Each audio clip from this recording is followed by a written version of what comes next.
Hey, what's going on, everybody? Welcome. Today is Wednesday, which means we are going to be covering all the latest news topics from the last 7 days that we think are interesting. I bet you there's going to be ones in there that you haven't heard of. Some of them will be big topics. Other ones maybe pass below the radar. We got everything. We got Elon making bids for OpenAI and Sam's response. We've got stuff coming out of China and Apple working with Alibaba. We have a whole lot of information that just came out of the wrapped up Paris conference that just happened. And there was a lot of A involved in that. So just tons of stories to go over.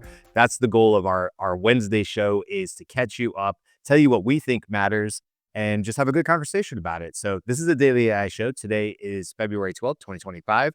And with me today, we have Beth, and Andy is joining us, and I'm Brian. And yeah, let's just kind of dive right into this. And Beth, I kind of prefaced there at the top, but tell us all about Elon Musk. Okay.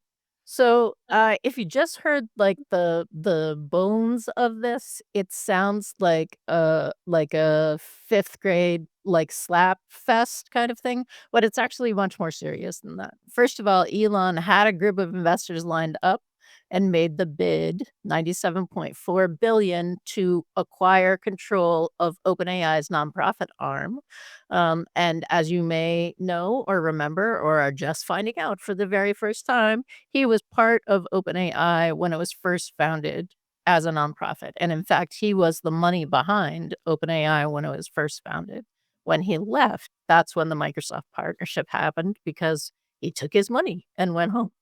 So the bid was submitted by Musk's attorney to the OpenAI's board, and the backers included XAI, Valor Equity Partners, Baron Capital, and some other investment firms. The place where this matters that Sam turned it down or that the board turned it down is that OpenAI is attempting to transition from a nonprofit to a for-profit status, and they have submitted that they have said that the investment, the value is 40 billion from SoftBank at a 260 billion valuation, right? So Mm. turning it down actually gets in the affects that, right? Affects that, that the 40 billion investment from SoftBank is coming and that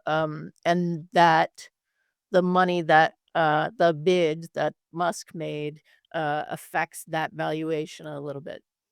Not He just a little bit. It basically says that It's a the lot. 40 billion is no longer a valid offer within Sam Altman's approach to attempting to, Got it. separate those two entities. Instead, now they've raised the bar. Now, if OpenAI wants to retain its independence from the Muskiverse, then they have to at least step up to around a 100 billion offer. Mm, okay, yes, thank you for making that so much more clear than I was. Um, Is that uh, the intended purpose, do you think, of what I'm sorry, eh I want you to go through the rest of it, but my brain went to is like, is that the intended purpose of Elon doing this? I mean, why would he to drive up the value of a bit? Yes, would and he wants to take control of OpenAI, which is Right. a very dangerous trend. If you think about the wealthiest person on the planet already having, in effect, co-opted the U.S. government, and then you see the kind of sort of scorched earth approach that he takes to his acquisitions, Twitter and or the U.S. government. If he were to take over OpenAI, that would end up somehow being merged with X. And then you've got one person running, yeah, just way too much on the planet. And we should talk a little bit about OpenAI's tremendous advances during 2024 in terms of arriving at that 350 million and now probably plus, you know, um, active users of the Mhm. platform, and importantly, the escalation of the API usage, which shows that many enterprises who have the capabilities of running software that is augmented by OpenAI on an automated basis using the API has really exploded in this past period as well. And as we know, OpenAI has the enormous majority share of all AI traffic in the world. Mm. Right. OpenAI is the 6th, and the only AI company sort of, because Google is the first, right? In terms of traffic, OpenAI just leapt over. Well, it's not all AI traffic. If you think about just the AI component, then it is OpenAI and ChatGPT that are and the API that are taking the vast majority of AI transactions, the inference transactions. Yes, absolutely. And that's sort of what I meant was that it's so big, it's sixth on all traffic going to a place that is owned by something. It's the only AI Yeah, on the on web. the internet. On the internet, they're big. I cut you off, Beth, when I was asking a question, but do you want to like tell us about Sam's response because he had some cheeky So X responses, but then also I saw him interviewed where he was directly responding to it and had like personal comments yes. about you know Elon Musk. So yeah, do you have more on that? So they have a notorious like fight back and forth kind of comment on each other's things. That's kind of how Elon has that's how Elon communicates about OpenAI.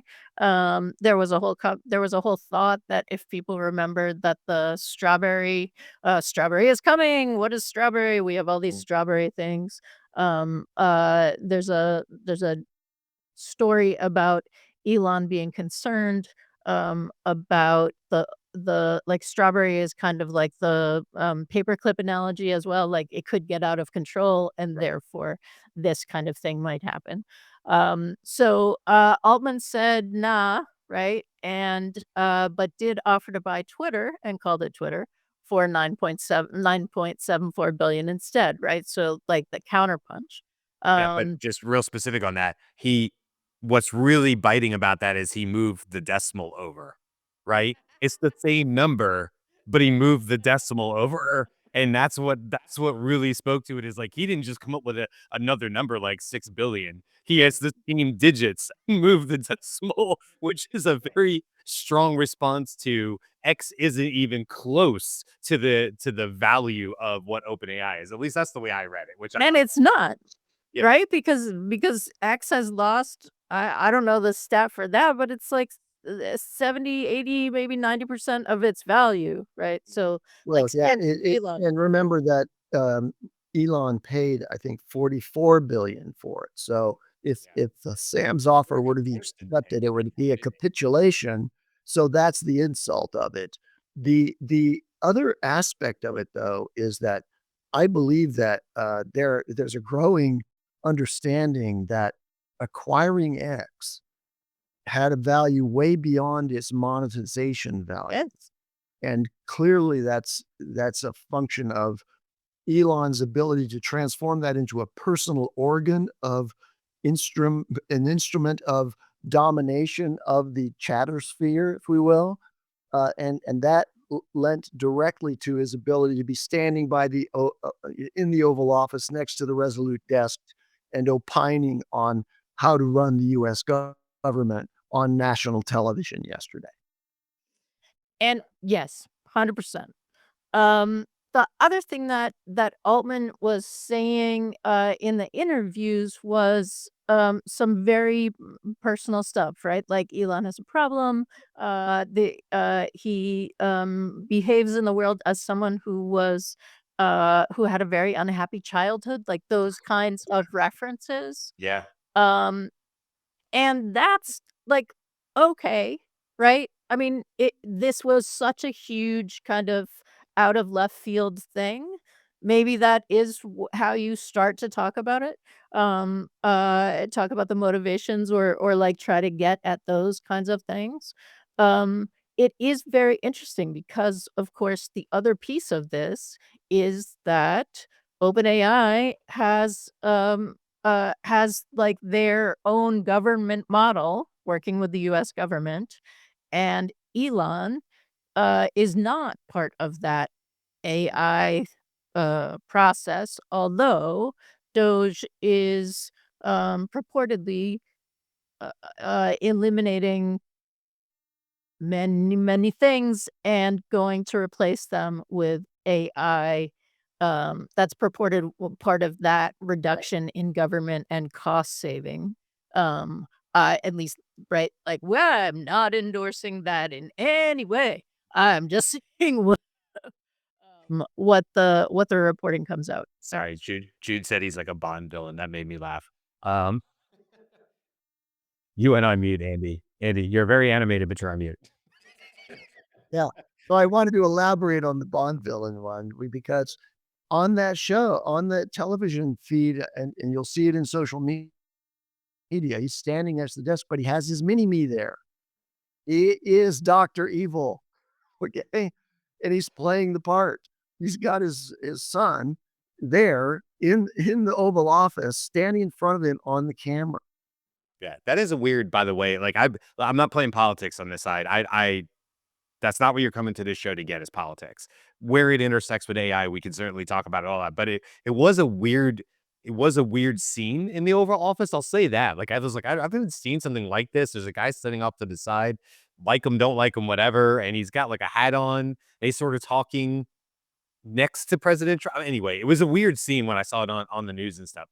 I want to take a quick pause here. We have other news stories to get to, but before that, I actually have an internal news story that Beth I forgot to hit at the top of the show, like I said I was going to, and that's actually on Friday. Friday, I've been saying not only is it Valentine's Day, and we love you all in our comments and everything else, regardless if you agree or disagree from political standpoints, we love all of you guys. But on Friday, what we're doing for our 400th episode is for the first time ever, we're going to give the opportunity to a few of our, listeners, our folks that are in the comments, or Jude's, Greg's, everybody else that's in there, Jen, obviously, the opportunity to actually come on the show on Friday. So here's what you need to know about that. Number one, it's going to be a short segment. Our goal is to have you on to understand how you came about listening to the Daily AI Show. Tell us a little bit about what you're working on, or maybe not working on in AI. Maybe you just enjoy the show, but you're not really dealing with AI.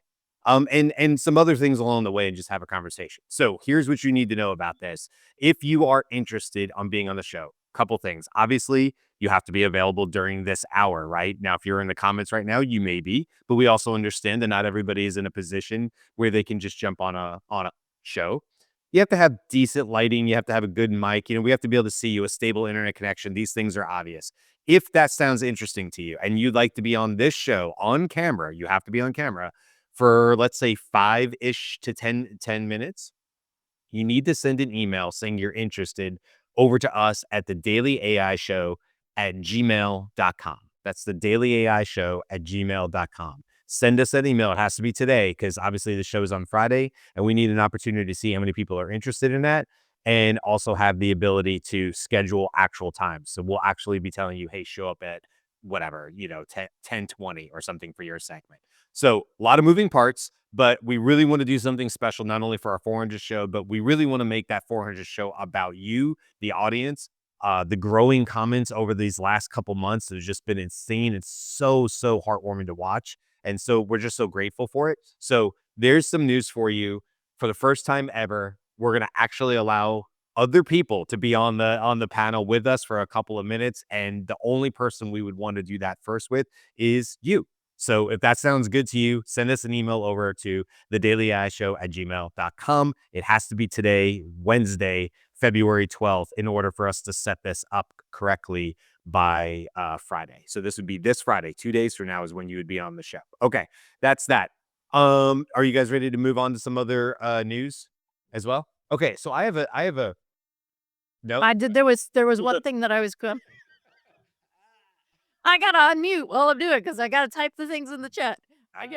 The yesterday on yesterday's show, we were trying to figure out how many times people with a Plus subscription could use O3 Mini High.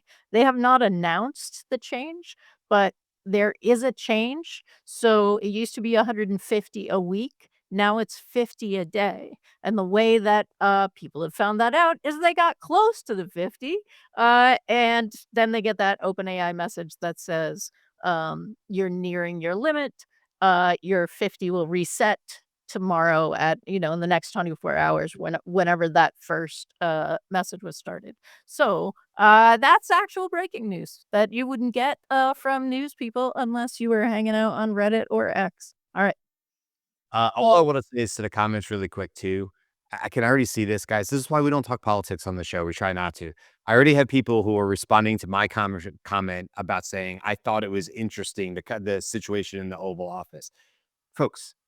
There's no comparison to the previous presidency. I'm not making any comparisons. I'm not trying to make any comparisons. So when I see comments that say, "Well, the guy falling asleep at the desk wasn't weird," guys, we're just having a conversation about AI. So that's fine if you want to put it in the comments. It's totally fine. It's totally understandable. We're here to do a morning talk show. That's what we try to do. We try to bring AI expertise into the conversation. So that's it. I won't say anything more about it because I honestly don't want to see all this stuff in the comments back and forth. And we don't need that. We don't need that in the conversation at all. We try to keep things positive and everything else. So that's just this is me. This is a Brian statement. This is not a Daily iShow statement. It's just how I personally feel on it. Okay, let's move on to more positive things or depending on you see this, more positive things. Um, I think this is super cool. AI reveals hidden interior design rules of the cell. A new tool predicts where proteins fit, opening frontiers in drug discovery. I found this really interesting. Not only do I find things like AlphaFold to be amazingly interesting, if you're interested in learning more about it, there's a recent YouTube video from Vertasium. I mean, it's a huge YouTube channel, so a lot of people already know who that is. And he just talked about that, like figuring out proteins. And it's really, really fascinating how they talk about how AlphaFold and Google DeepMind and that whole process, after years of painstakingly figuring out like 140,000 different protein folds, and they're very, very intricate. They fold up onto each other and make very complex designs with the proteins. That after they were able to reach this particular benchmark, that it went from 140,000 of painstaking human time to like 200 million, like crazy, almost nearly every single protein known to it. So I find this really fascinating because the way Vertasium was talking about it is this truly just this one AI innovation or AI ability to help with protein structures could literally mean solving disease, like all disease in time. It's like it's got that kind of impacts to it. So anytime I see anything about protein folds or anything like that, if you've never thought about proteins in your life, it's something that's really interesting if you like to kind of geek out and nerd out on that kind of stuff, because I think this is one area among many with AI that has the potential to have like one of the largest impacts on our society, on our well-being, on our health, because you might start seeing dominoes fall of major diseases or treatment.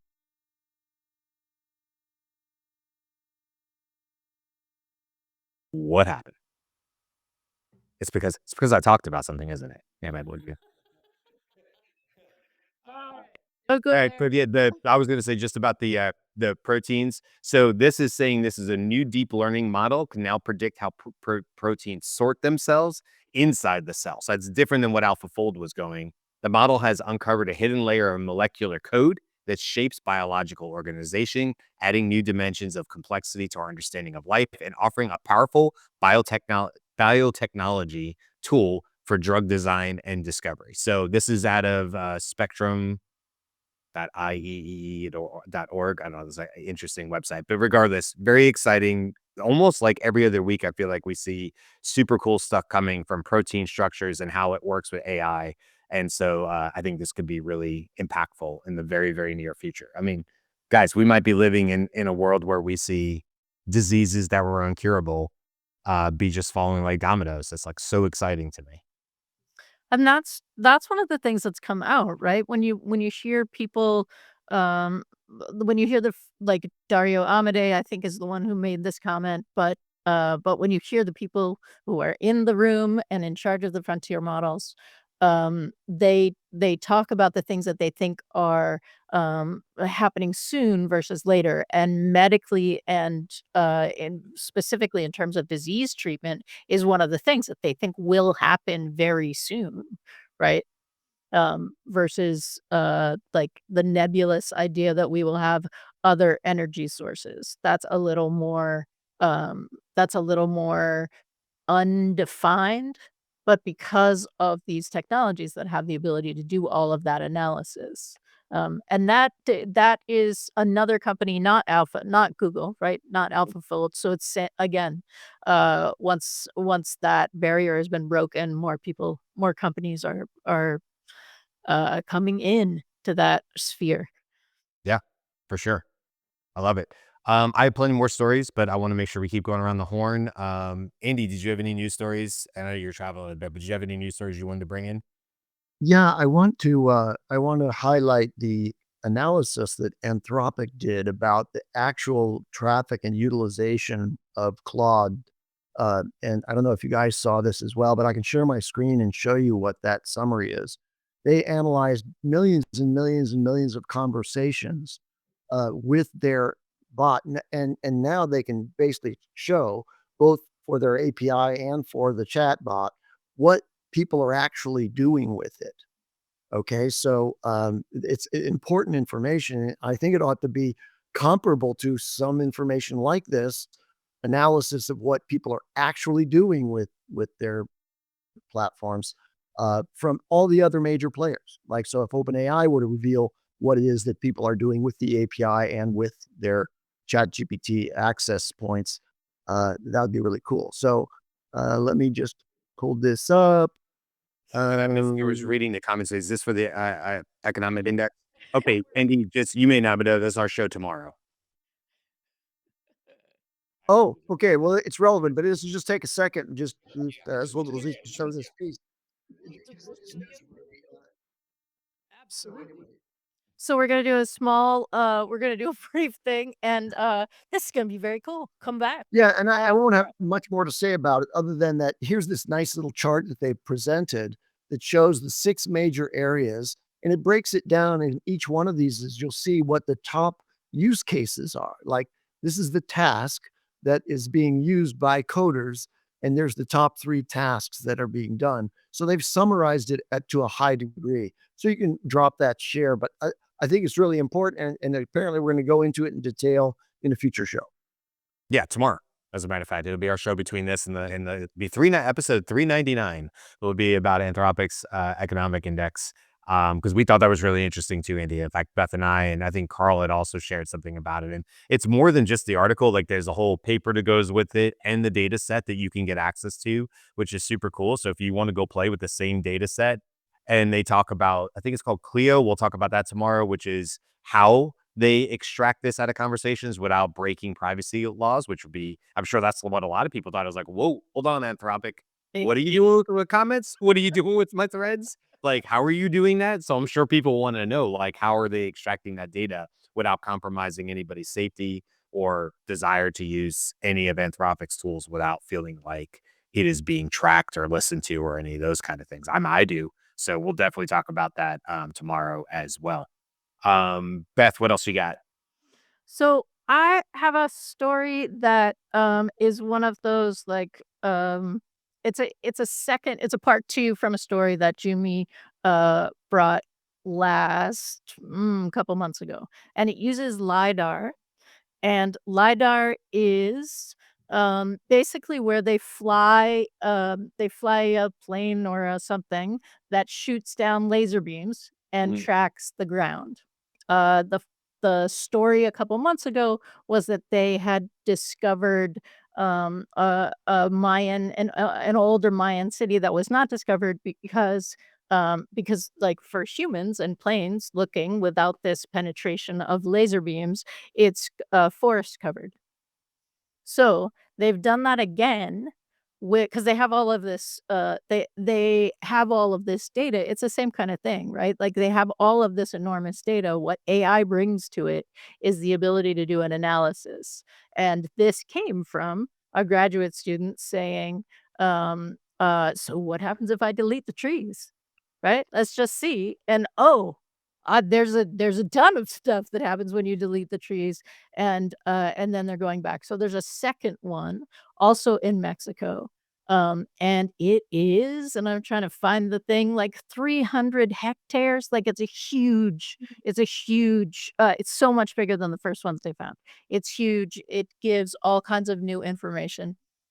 about where people were, how they lived, right, the kind of structures that they built. And there's some speculation that that if we did that, like where else could we do that? There were people like said India is now more open to that. Like if they do that in India, what will they find? Those sorts of things. So that's not something we hear about very often. And Jimmy would be talking about this story if he was here. I feel very certain. So that Yeah, one. I think it's super cool what you're talking about. And again, it goes back to that sort of bigger conversation about how AI enables us to deal with data in ways that we just simply couldn't put enough human hours on if we wanted to, even if we had a global collective effort. It's just not the same thing. Actually, this might be a good time to bring this up, which is that going back to Anthropic, but specifically Dario Amodei, the CEO of Anthropic, um, in response to the Paris summit that just ended yesterday. There was a lot of leaders in at the Paris summit. And so we want to talk about that overall. But here's a line that I think is probably um, interesting from Dario. And I'm sorry, I'm trying to get it. A country of geniuses in a data center. And he uses that twice in this sort of rebuttal, sort of this, basically him saying we were a little underwhelmed with the AI Action Summit in Paris. Um, he talks about how they appreciate the French government's effort, but however, there's a greater focus and energy is needed on several topics given the pace. So this is what he says. He's like, time is short, and we must accelerate our actions to match accelerating AI progress. Possibly, but this is Dario's opinion. Possibly by 26 or 2027, and almost certainly no later than 2030, the capabilities of AI systems will be best thought as akin to an entirely new state populated by highly intelligent people appearing on a global stage, a country of geniuses in a data center, with the profound economic, societal, and security implications that it would bring. There are potentially greater economic, scientific, and humanitarian opportunities than for any previous technology in human history, but also serious risks to be managed. And now he has 3 different points after that. But I wanted to bring up that idea. I just like, sometimes a couple words, I don't know, a couple words just sort of bring things into focus. And we try to do that here on the show, obviously. But that idea of, a country of geniuses in a data center really does bring to light like the seriousness. Not that we don't take it seriously or anybody else does it, but just the seriousness of what he's talking about and how he was feeling like there were some missed opportunities at this AI summit, although they appreciated that it was happening at all. So he's sort of playing both sides of that, but also comes out and says, we have to make sure it's democratic societies that lead. We need to fully address the technology's growing security risks. And third, while AI has the potential to dramatically accelerate economic growth throughout the world, it also has the potential to be highly disruptive. And that's where he goes back into talking about it. He says the first step is to monitor and observe the economic impacts of today's AI system.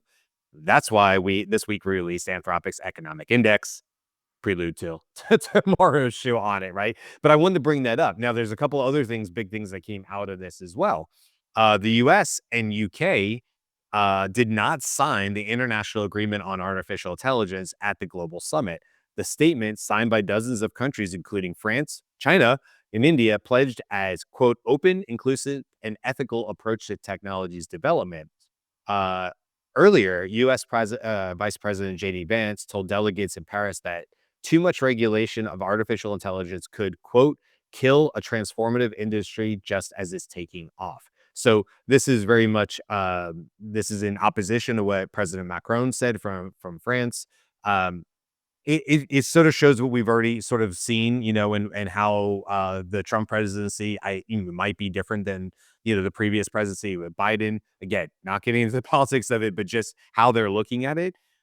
And JD Vance is going to Paris and basically, reiterating and saying like, look, we're not going to be held back by potential slowing down and looking at, how well, he says prioritizing over safety, that it's important to move fast. So it's a really interesting, you have it signed by France and China and India, but the UK and the US both said, no, we don't feel confident signing this agreement, which makes you really gives you a good, I think, viewpoint on how both those countries look at how advanced and how fast AI is moving, and how they perhaps don't want to, I don't have a better term than this, but box themselves in to that advancements. So I just find it really interesting. There's just a lot that came out of that Paris climate. So you can read more about that if you want to look it up. But that's the what was it called again? I'm sorry.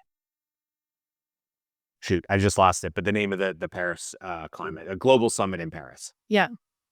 Well, and like the US didn't sign, and that is big, but it is also not incompatible with what the US policy has been the whole time, which is America first. Right. We want us to be in charge of things. We don't want to slow down in accordance with a larger everybody moves forward at the same time. So whether you agree with that or not, it isn't actually that much of a shift. So it's again, yeah. Andy, you look like you have thinking face. Well, I think now, yeah, I am thinking about that one. I think that, there is a tendency now in the spirit of the US government to want to have a unitary decision-making process and not to coordinate at all with allies or, uh, you know, uh, uh, adversaries like China and Russia and so on. So I think that's just an expression of an overall philosophy of the current government. Yes, agreed. I Um, have a few more, but what do you guys have for other stories here? so we said we're gonna keep it positive. This is not that positive, but it is news. The Wall Street Journal reported that IT unemployment rises to 5.7%. As AI hits tech jobs, we're sort of linking it to that.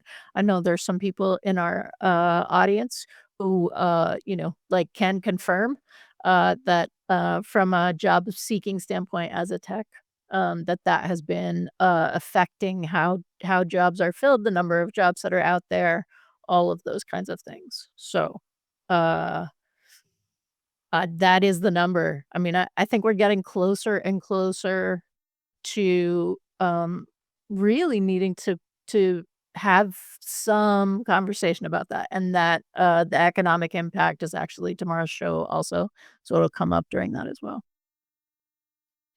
Um, One story that I thought was interesting. So a while ago, you might remember, not you guys, but our audience might remember that Ilya Sutskever was part of OpenAI. He had like I think he was the one that had like the prolonged absence, but then he left OpenAI under, seemingly positive terms. And he said he's going to start his company, Safe Super Intelligence. And he had sort of an article about that and said what he hopes to do and why he wants to do it and why he wants to put a refocus on deploying AI safely. And of course, as a lot of people who come out of OpenAI, you can imagine there's a lot of dollars that will go and back them because of that. We've seen this with Mira and we've seen this with other people from OpenAI. But what's interesting to me is there's been just a lot, there has been a lack of any sort of concrete evidence about what he's doing. Yet there's an article out from TechCrunch just from a few days ago. He was a former chief scientist, by the way. He's in talks to raise funding at a valuation of, quote, at least 20 billion, according to Reuters. It's not clear how much Safe Superintelligence, which has yet to generate any revenue, is looking to secure, but it could be substantial. The new figure is 4x the 5 billion valuation the company held last September. And then it goes on to say exactly what I said. Little is known about Safe Superintelligence's work. The company, which also counts ex-OpenAI researchers Daniel Levy and former Apple AI projects lead Daniel Gross among its founding team, has raised 1 billion so far. Uh, Existing investors include Sequoia, Andreessen Horowitz, and DST Global.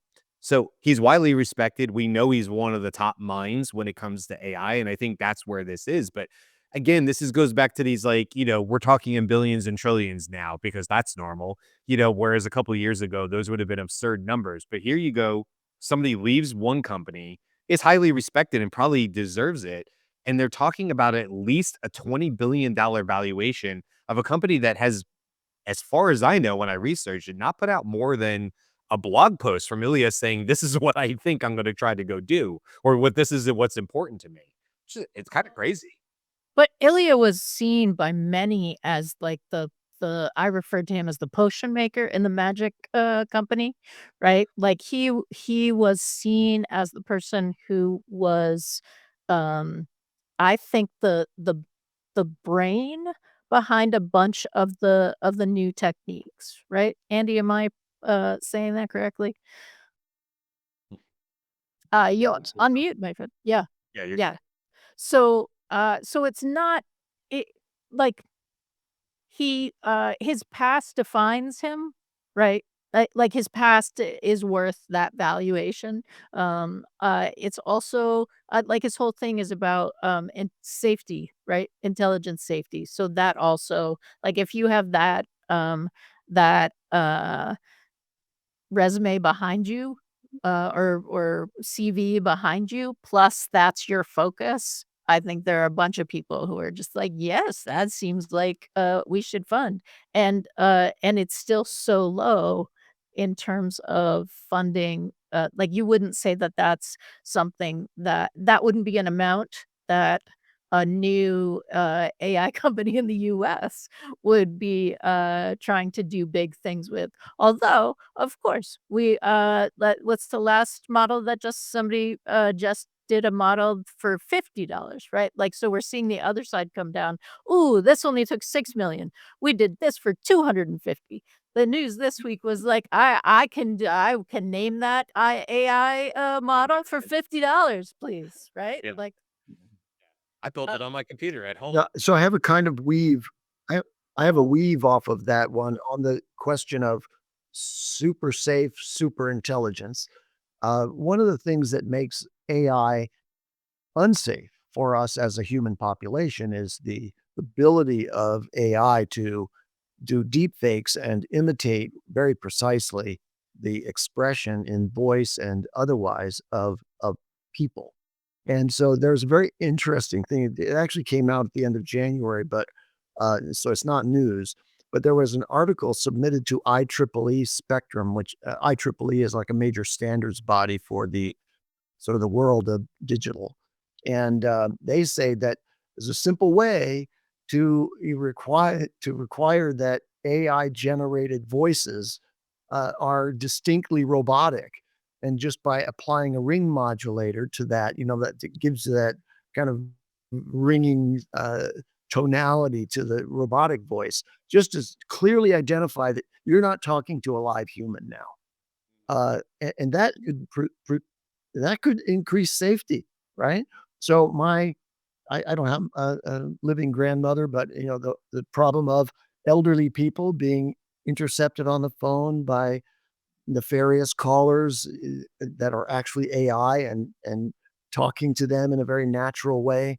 I think it'd be very important and easier to teach those people to identify AI if there was something distinctive that was that. Now, that's not possible, really, given that it's already free and open in the wild. You can do deep fakes yourself easily. So it's not going to happen. But imagine if there were a cooperative approach to it, and we as humans wanted to protect ourselves from this kind of unsafe traffic on the web, uh, and on our phones and in communications with us, and could agree on such a thing. so that's interesting because I will say that this is one of those places where AI is expanding accessibility while also expanding risk, right? So if you set your phone, however this is going to roll out, if it rolls out so that it refuses all AI generated voices, now you're not now, like the TTY, which used to be that hard of hearing people would dial a number with a human on the other side, type their message in, you would get a call from the human would say, "Hi, I'm the TTY operator, this call is coming from blah, blah, blah." Mhm. that process doesn't need to happen anymore because now you can just type it in and AI like has that conversation back and forth. So like there are these parallel things. Like yes, it's totally ripe for abuse, and it's also creates some accessibility. And I could have another news story, right? I'm just in the same line of you guys, just to keep this thought process going. Bill introduced to prevent AI systems from impersonating healthcare providers. So it says on Monday, February 10th, District 18 Assembly Member Mia Bonta introduced a new bill, AB 489, to protect Californians from AI systems that misrepresent themselves as health professionals. Specifically, the bill would provide regulators with the authority to enforce title protections against those who develop or deploy AI systems that claim to be licensed or certified health professional. So here you go, give it and take, right? Because there is a lot of potential benefit to AI systems that can help with all sorts of things from mental health and whatever, and having tech systems. And there's a lot of potential there. It could potentially save a lot of lives in the future. But if you're going to have that power, then you're also going to have problems with that. And one of the things that this bill is talking about is these apps that just sort of show up on your phone. And the app is basically saying, they have a screenshot on here where it says, the bot talking back to you says psychologist.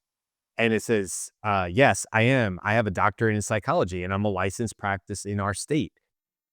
Is that? Are you? Is that AI? Is that a person on the other end? Just trying to it causes a lot of problems. So whether you agree or disagree with, a bill like this, it goes right to your point, Beth, and also what you were saying, Andy, about this idea that, hey, look, we know and we understand the potential upside to AI, especially as it gets into mental health issues and things like that. Also, there's if you're gonna have that power, you have to be able to be careful about how you allow it's deployed. Can anybody say they can do it? Can anybody? I mean, I feel pretty confident with Replit or Cursor. I could build an app that and deploy it within the next week if I really put my effort. And that's with no coding. I could deploy an app that looks just like one of these. That looks very, very convincing that it's a psychologist or a therapist or whatever. And if I can do that, so can a lot of people do it a lot better. Like, I know I have the tools to do that if I was so inclined.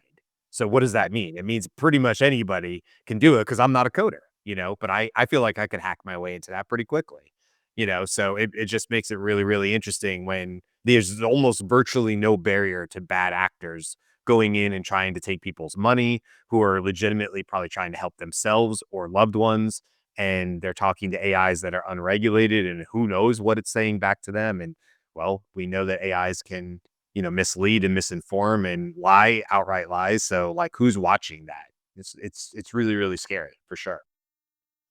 So the speaking of deepfakes, um Goku by ByteDance was announced. It's not released to be able to be used, but it creates TikTok like um videos, right? So it creates that kind of portrait influencer close up kind of video because of course they have tons of data to train a video like that or a generator like that on.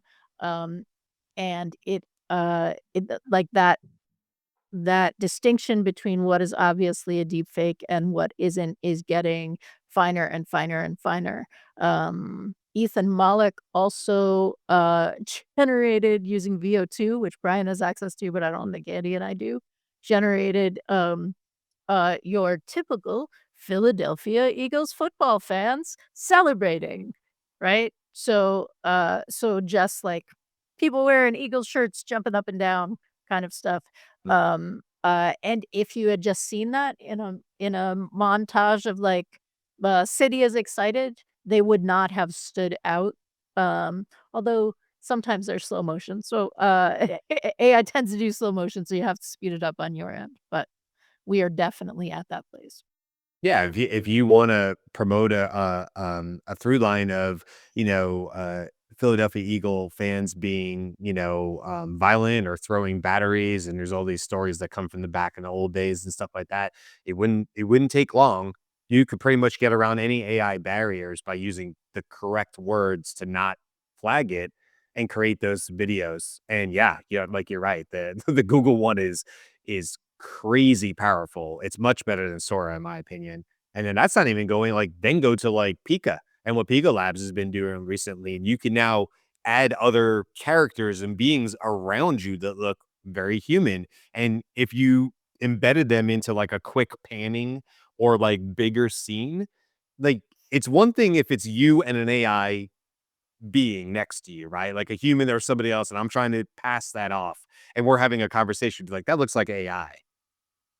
I think where it gets harder, and Jumi has brought this up, is like when it gets into the bit like it's in the crowd and it's almost like subconscious a little bit, or it's not really the main thing of what's going on, but also your eyes picking it up. And Jimmy has talked about that, like, well, what happens when it's that easy to just embed these types of small, nuanced little things, not me talking to an AI, but AI in a larger crowd scene.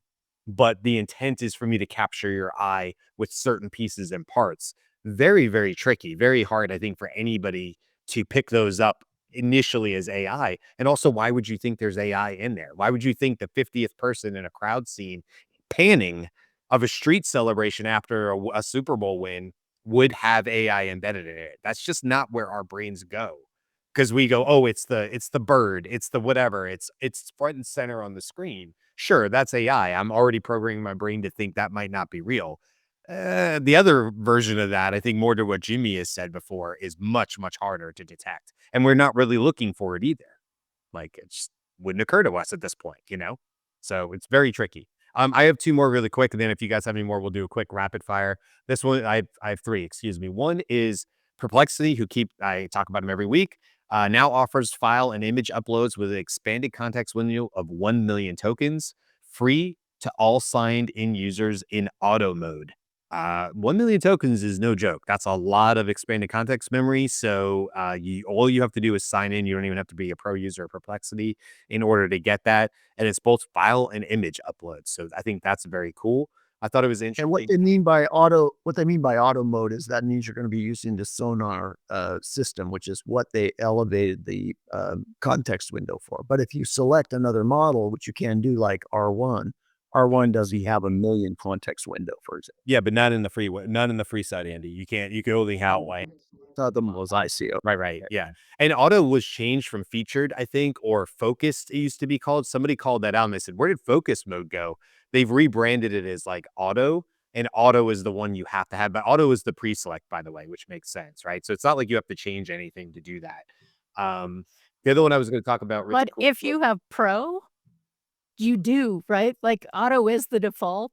It's also the default even if you have Pro. So you want to go Pro auto, right? Because you like auto Pro. It used to be super clear when you were not using the paid version. Now it's not as clear. Okay. Yeah, I wasn't as aware. I have to like turn it off and I'll log out and go into incognito to see it. So sometimes it's like you need to see that free side in order to like compare contrast. Um, One other one was Apple partnering with Alibaba to develop Apple Intelligence features in China. And that's just more or less interesting to me because apparently they did talk to DeepSeek, but ultimately decided to go with Alibaba, who has put out tons of AI models. They're definitely part of the AI discussion. So as Apple wants to expand its Apple Intelligence in China, it's using Chinese companies, obviously, to partner and do that. And then just one other Chinese story, BYD, which you may know as, if you've been following along with, auto and AI and stuff, BYD is one of the largest, I think it's the sixth largest. Oh, I saw it on here. But anyway, BYD is a massive car manufacturer. We don't see them here in the States because of imports and tariffs and all sorts of reasons why they're not trying to have, Chinese car makers in the States. However, they produce, well, either subsidized or otherwise, they produce fairly cheap cars. You can get a Tesla quality car for the reference roughly $10,000. One of the interesting things they've done, though, why I bring it up from the eye side is they have what they refer to as God's Eye, which is their like auto drive. And now they're making that available for cars that are even in the $10,000 range. Is this possible in the States? Are we even capable of doing that? Will we ever see like BYD cars? I feel like the end of an old Batman episode. Coming up next, will they get out of this? Will it? That's what it started to sound like. But you have to be old enough to remember the Batman, the live action Batman show. But regardless, I think it's really interesting, and if it's possible to put that tech in there, it's interesting to see what some of the other makers, including Tesla in the States, will be able to do. And, I don't know, it's kind of like the joke, like, when are we going to see self-driving cars, in 5 years? Like, I don't know. It's hard to tell, but first things first, it's got to become more affordable to the general consumer and driver. I mean, it can't always be for $70,000 cars that aren't typically going to be the majority of the cars that are on the road. So really interesting, worth following what BYD and others are doing, because they're definitely ahead, I guess, of what we have in the States in terms of AI and auto driving, those two things together. Mhm. Those are my last three. Do you guys have any last ones? I have one that was news to me, and just because we are big NotebookLM fans, and I know that our audience is big NotebookLM fans, um, Google added NotebookLM Plus Pro, the full fat model, not the free model, if you have a Google One plan. So if you have upgraded your storage, because you needed more space in Drive, you likely have a Google One plan, and you should look and see if when you go to NotebookLM, it now says NotebookLM Plus. That's interesting. Yeah, I think we get more sources. I found it last night as I was prepping for the show. I was like, "Oh, that's cool." Yeah, Yes, go it look. does. Plus, good call. Didn't say that yesterday, I don't think. Nice. It's plus now. It's all pretty colors up there in the upper left corner. Yeah. Yeah, Oh, Beth. Hmm. super It, sweet. yeah. I love Notebook LM. That's yeah. Anyway. Any other news stories? Anything else, Andy? Now that the sun has risen where you are? It's like the sun has risen. We're at the end of the hour. We could always tell, the day is beginning from Andy's side of things. Yeah, it seems like a bright, warm day, but no, here it's 18 below 0 centigrade, which is just around, I don't know, cold. around 0 Fahrenheit. Freezing. Just freezing, Andy. It's very, very cold here. Yeah. Yes. Well, hopefully you're getting to do fun stuff. If you got to be that cold, hopefully there's some fun activities that at least go along with it on there. But yes, the sun does Oh, look yeah. very warm and The inviting. skiing is great. Yay. Very cool. Right. Very cool. Well, it's still in the 80s here in Tampa. I know Greg is also in Florida. I think he's south though. So it's beautiful here, but we are getting a cold front, and it's going to dip down to, I think, like 70 or 72 right around my birthday, which is, if anybody cares, anybody out there care on my birthday next Tuesday, anybody? It'll be 47. I don't know, it's a cool number, right? Well, you're not gonna be here for your birthday, so, but we'll do I'm birthdays. sorry, yeah, I'm sorry, you'll have to deal without me on my birthday. I know you guys are gonna be crushed. All right, we'll wrap it up there then. That's a lot of, we went through a lot of news. Thank you to everybody in the comments. Even for the people who are upset or disagreeing with us along the way. We appreciate you being here. As long as the comments continue to be thought-provoking and overall positive, I think we're always happy to have everybody in there. Don't forget what I talked about for Friday's show. Yes, tomorrow we're going to have a show. Episode 399 is about Anthropic's economic index. But then on Friday, that's episode 400. And that's where we want to give you the opportunity to come on to the show as well. I don't know how many people we're going to be able to do, but if it's something you're interested in, all you have to do is send over an email to thedailyai show@gmail.com. Tell us you're interested, and we will get back to you with further details if we're able to accommodate you. Again, basic stuff. You got to have a solid internet connection. You got to be able to be on camera. You have to be available at some time during this hour, and we'll work it out from there. We're testing it out. We'll see how it goes on Friday. Might be a fun show one way or the other. And that's it. So, all right. I hope everybody has a great day. CJ says 10 degrees in South Lake Tahoe. Yeah. Burr. Okay. I'm going to say my warm on my t-shirts. Andy, button up. Have fun with skiing. Beth, I don't know what it is where you are, but have a great day, and we'll see you guys tomorrow for our Anthropic show. Until then, bye.